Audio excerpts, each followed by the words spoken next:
South India shopping mall the wedding మంత్ర సరికొత్త wedding collection south India shopping mall. మీరు రాజకీయ పార్టీలో ఉన్నారు, అటు ఆ ప్రజల పార్టీలో ఉన్నారు. ఏ పార్టీ అంటే మీకు బాగా ఇష్టం? సైద్ధాంతిక పరంగా ఖరైన స్టెప్ వేస్తే వాళ్ళంటే ఇష్టమే, నాకు ఇప్పటికీ ఇష్టమే, దాంట్లో ఏం డౌట్ ఏం లేదు. ఎందుకంటే వీళ్ళ పంతా వేరే, వీళ్ళ వ్యవహారాలు వేరే. ఇక్కడ ఉండేటువంటి మామూలు బూర్జువా పార్టీలు అంటాం మేము. ఈ బూర్జువా పార్టీల యొక్క వ్యవహారం వేరే, అది విప్లవ పార్టీలు. విప్లవ పార్టీలకు విప్లవ ఐడియాలజీ ఉంటుంది. విప్లవం అంటే సమాజాన్ని మార్చడమే కదా. తుపాకులు వేసుకుని కాల్చడం విప్లవం కాదు, సమాజాన్ని మార్చడం విప్లవం. కానీ వాళ్ళు సాయుధ పోరాటం ద్వారా మనం సాయుధ పోరాటం ఇప్పుడు కమ్యూనిస్టులు చెప్తా ఉన్నారు, సిపిఐ చెప్తుంది, సిపిఎం విప్లవం అనేది కావాలా, గ్రాడ్యువల్గా డెవలప్ కావాలా అని. సాయుధ పోరాటం ద్వారా భారతదేశం విముక్తి చేద్దాం అంటుంటారు కదా. అది అయ్యలేదు, అది ఇప్పుడు సాధ్యం కాదు. ఎందుకంటే ప్రభుత్వము ఇంతకు ముందున్నట్లు లేదు. టెక్నాలజీ డెవలప్ అయింది, వెపన్స్ డెవలప్ అయినాయి, ప్రతి ఒక్కటి డెవలప్ అయిపోయింది.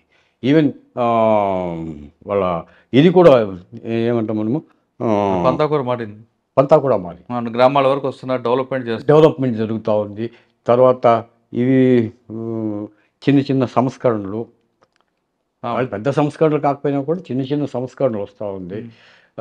వీళ్ళకి ఏదో అంతో ఇంతో ప్రజలకు ముట్టుతూ ఉంది. ఇవన్నీ కూడా ఉన్నాయి ఇప్పుడు ప్రభుత్వం దగ్గర. అందుకోసం ప్రజల్లో కూడా ప్రభుత్వం పైన పెద్ద వ్యతిరేకత లేదు. పార్టీ పరంగా వ్యతిరేకత, తెలుగుదేశం వాడు కాంగ్రెస్ను వ్యతిరేకించేది, కాంగ్రెస్ వాడు తెలుగుదేశాన్ని వ్యతిరేకించేది, ఇది సమస్య కాదు.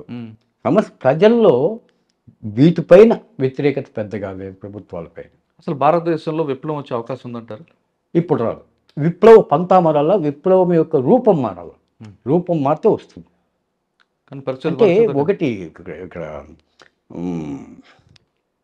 అంతరం ఏముందో అంటే గ్యాప్ బిట్వీన్ పీపుల్స్ అండ్ వీళ్ళకి విపరీతంగా పడిపోయింది. ఒక అంబానీ ఆస్తి, అంబానీకి ఒక రోజు ఇన్కము మన జీవితం అంతా గడిపినా కూడా రాదు. ఒక గంట ఇన్కమ్, ఒక రోజు ఇన్కమ్, ఒక గంట ఇన్కము మన జీవితం అంతా కష్టపడుతుంది. అంత గ్యాప్ పెరిగిపోయింది. ఆ గ్యాప్ ఒక వీళ్ళే చెప్తారు, గ్యాప్ పెరిగే కొద్దీ ప్రజల్లో వ్యతిరేక భావనలు అనేది కలుగుతాయి, ప్రజలు తిరగబడతారు. ఇది తిరగబడినారు కూడా చాలా చోట్ల. ఆ తిరుగుబాట్లు అనేది వస్తాయి, వేరే రకంగా రావచ్చు. రూపం మార్చుకోవాలా, ఉద్యమం యొక్క రూపం మారాలా, పంతా మారాలా, ఐడియాలజీ మారాలా, మారితే విప్లవం వస్తుంది. అండ్ ఇటువంటి అన్ని డెవలప్మెంట్ అవుతుంది పార్టీ కూడా. అంటే ప్రభుత్వం మారుతుంది, సంవత్సరాలు మారుతున్నాయి, అన్ని సంస్కరణలు వస్తున్నాయి. కాబట్టి పార్టీ కూడా ప్రజలకు అనుగుణంగా మారడానికి ఎందుకు అవకాశం తీసుకోవద్దు? ఎప్పుడో కాలం చెల్లిన సిద్ధాంతం పట్టుకుని వెళ్తుంది. అది వచ్చిండేది పంతా మారాలి. మార్క్సే 100% కరెక్ట్ అని కాదు, మార్క్స్ 100% కరెక్ట్ కాదు, లెనిను 100% కరెక్ట్ కాదు, ఆ తర్వాత వచ్చినటువంటి స్టాలిను అంత కరెక్ట్ కాదు, స్టాలిన్ తర్వాత వచ్చినటువంటి మావో పంతాను అంత కరెక్ట్ కాదు. ప్రపంచం విమర్శిస్తూ ఉంది. ఇవన్నీ కూడా ఉన్నాయి, దాంట్లో వాస్తవాలు ఉన్నాయి. ఆ వాస్తవాలు ఉన్నంత మాత్రాన అదే కరెక్ట్ అనుకుంటే ఎట్లా? మారుతా, కాలానుగుణంగా మారాలి. కాలానుగుణంగా ఎందుకు మారడం లేదండి? అదే మారడం లేదు, మారేదానికి ఇష్టపడడం లేదు. ఎందుకు? పిడివాదం అదింది, ఆ పిడివాదం పోవాల. ఇప్పుడు పార్టీ లీగలైజ్ చేసి వచ్చే నష్టం ఏంటో అంటే 1977లో కొండపల్లి సీతారామయ్య కూడా ఇదే విధంగా లీగలైజ్ చేశారు కూడా, దానికి అప్పుడు విభేదం వచ్చింది కదా. అవును, అంటే ఒకటి వీళ్ళు లీగల్గా చేయొచ్చు, లీగలైజ్ చేయొచ్చు పార్టీని.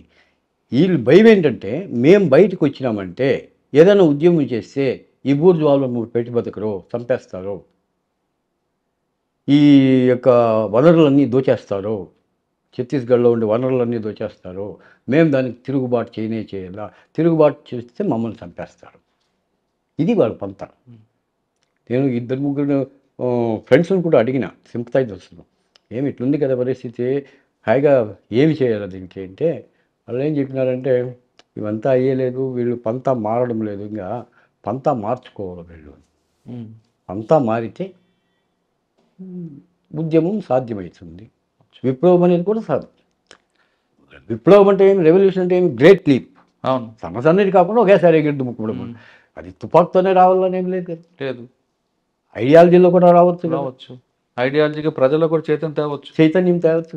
ఇది చేయడం లేదు, కానీ అది మర్చిపోయారు.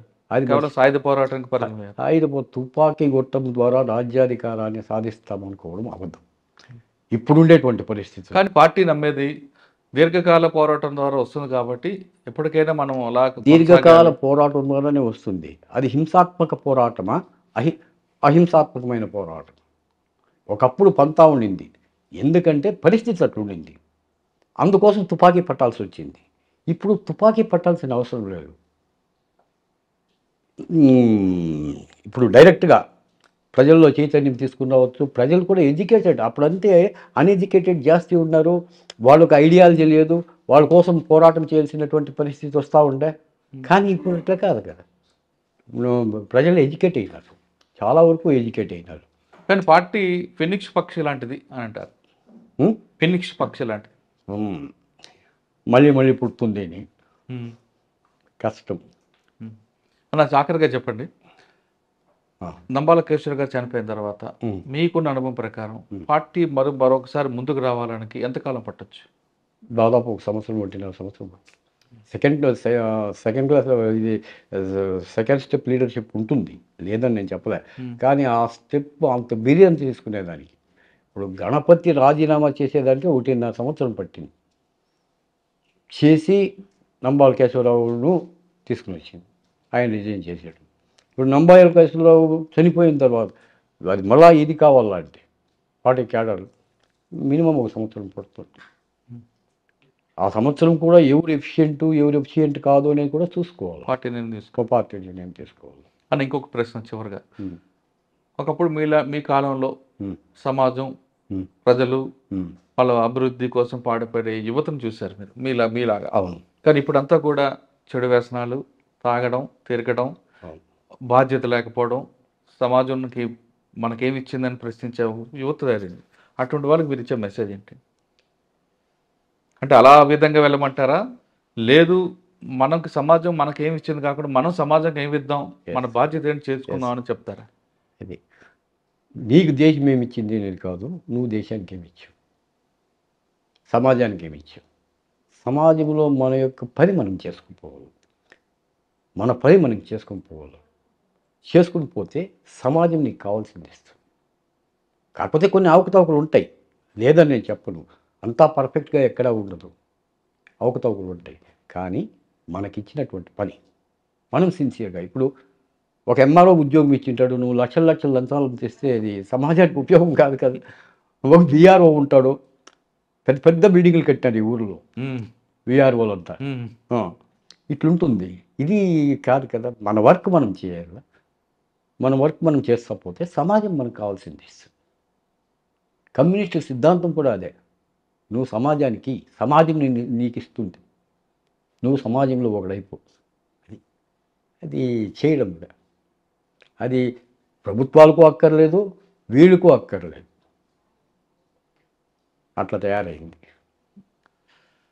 సమాజం మనకి ఏమి ఇచ్చిందని కాకుండా నువ్వు సమాజానికి ఏమి ఇస్తా అనే ధోరణిలో ఉంటే ఖచ్చితంగా నీకు ప్రతిఫలం లభిస్తుందంటారు కళ్యాణ్ కుమార్.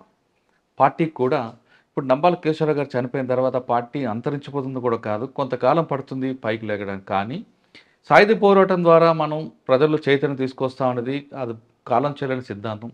ఖచ్చితంగా ప్రజలు రాజకీయ చైతన్యం తీసుకురండి, ఇప్పుడు పార్టీ మీకు నిలబడుతుంది, ప్రజలకు దగ్గర అవుతారంటూ కళ్యాణ్ కుమార్ గారు చెప్తున్నారు.